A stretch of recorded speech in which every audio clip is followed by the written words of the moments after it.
দূর থেকে দেখে মনে হতে পারে দুই তরুণ ভাই ইউনিভার্সিটির পথে হেঁটে যাচ্ছে। দুইজনের গায়ে একই রকমের পোশাক, কাঁধে ঝোলানো ব্যাগ, মুখে হাসি আর গল্পে মশগুল। কেউ জানে না এই দুই ভাইয়ের একজন আসলে ৫৮ বছরের এক বাবা, অন্যজন তার ২১ বছরের ছেলে। আমরা তো কখনো ভাবি নাই যে একটা সন্তান হিসেবে যে বাবার সাথে পড়ালেখা হবে কোনো দিন। এটা অনেকের কাছে একটা স্বপ্নের মতোই। পরিস্থিতি আমাদেরকে এরকমভাবে দাঁড় করিয়েছে, তবে এটা আমি খুব এনজয় ভাবে নেই। বাবা বেলায়েত শেখ ও ছেলে সাদেক শেখ জীবন, কিন্তু সম্পর্কটা যেন এখন শুধু বাবা ছেলের সীমায় আটকে নেই। তারা একে অপরের বেস্ট ফ্রেন্ড, একে অপরের প্রতিযোগী, একে অপরের অনুপ্রেরণা। ওই মোটামুটি আমার বন্ধু হিসাবে আমরা দুইজন একত্রে লেখাপড়া এখনও চালাই যাচ্ছি। সে কম্পিউটার ইঞ্জিনিয়ারিং কমপ্লিট হবে আর আমি অনার্স কমপ্লিট হবে আর কি। বাবা যেদিন থেকে পড়ালেখা শুরু করে আর কি, তখন বাবার সাথে যে পড়ালেখা একসাথে পড়তে পড়তে আমাদের এরকম একটা ফ্রেন্ডশিপ হয়ে গেছে। আমরা ধরতে পারেন আমরা দুইজন বন্ধু, আমরা একসাথে বন্ধুর সাথে একসাথে মাঝে মধ্যে বের হই কলেজে যাওয়ার জন্য, একসাথে পড়াশোনা করি। এমনকি আমরা একসাথে এই যে একই শার্ট, আমরা বাবা ছেলে এক শার্ট পরি যে দুইজনকে একটা ম্যাচিং হবে নাকি। ঈদে কাপড় কিনলেও চেষ্টা করি বাবা এবং ছেলে দুইজনে কাপড় যাতে সেম থাকে। লেখাপড়ার মজার প্রতিযোগিতা চলছে বাবা ছেলের মধ্যে। একজন অপরজনের চাইতে ভালো ফলাফল করার চেষ্টা করছে, আবার দরকার হলে একে অপরের সাহায্য করছে।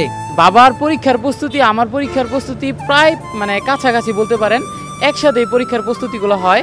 তো আমরা এটা খুব এনজয় নেই।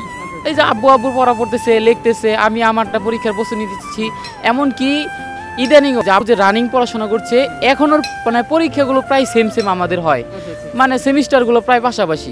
আমার এখন ইউনিভার্সিটি আছে, তো এখন আমার বয়সটা ২২-২৩ মনে হয়। আবার যখন ইউনিভার্সিটি গাড়িতে বাসে উঠবো তখন মনে হয় যে বয়স ২৪-২৫। আর ইউনিভার্সিটির বাস থেকে নামার পর যখন বাড়ির দিকে রওনা হয় তখন মনে হয় যে আমার বয়স ৩০। যখন আমি বাড়িতে যাই তখন মনে হয় আমার বয়স ৪৫। হ্যাঁ, আবার পোশাক চেঞ্জ করার পর মনে হয় যে আসলে আমার বয়সটা একটু বেশি। এখন আপনার বয়স কত দাঁড়িয়েছে? এখন আমার বয়স হলো ৫৮ বছর। বাবা বেলায়েত শেখ লেখাপড়া থেকে ১ বছরের সিনিয়র, ছেলে সাদেক শেখ জীবন ১ বছরের জুনিয়র। বাসায় একসাথে লেখাপড়া, চায়ের দোকানে আড্ডা, একসাথে ইউনিভার্সিটি যাওয়ার প্রস্তুতি, এমনকি একই রুমে পড়াশোনা, সবকিছুই একসাথে। একসাথে খাওয়া দাওয়া, একসাথে ঘোরা, কোনো উপদেশ, যদি কোনো সমস্যা হয় দুইজনে একসাথে কোনো আলাপ আলোচনা করি, এইভাবে আমাদের দিন যায়। আমার বাবা আমার বন্ধু, বেস্ট ফ্রেন্ড, আমার অভিভাবক সবই হচ্ছে আমার বাবা। আবার আমার বাবার অভিভাবক বন্ধু আমরা দুইজন কেউ বন্ধু। একদিকে বাবা হোমওয়ার্ক করছে, অন্যদিকে ছেলে নোট নিচ্ছে। কখনো বাবা ছেলেকে পড়া বুঝিয়ে দিচ্ছে, আবার কখনো ছেলে বাবার অ্যাসাইনমেন্ট ঠিক করে দিচ্ছে। একটা সময় ছিল একটু মনে সংকট ছিল, যেটা প্রথম দিক দিয়ে বাবা যখন পড়াশোনা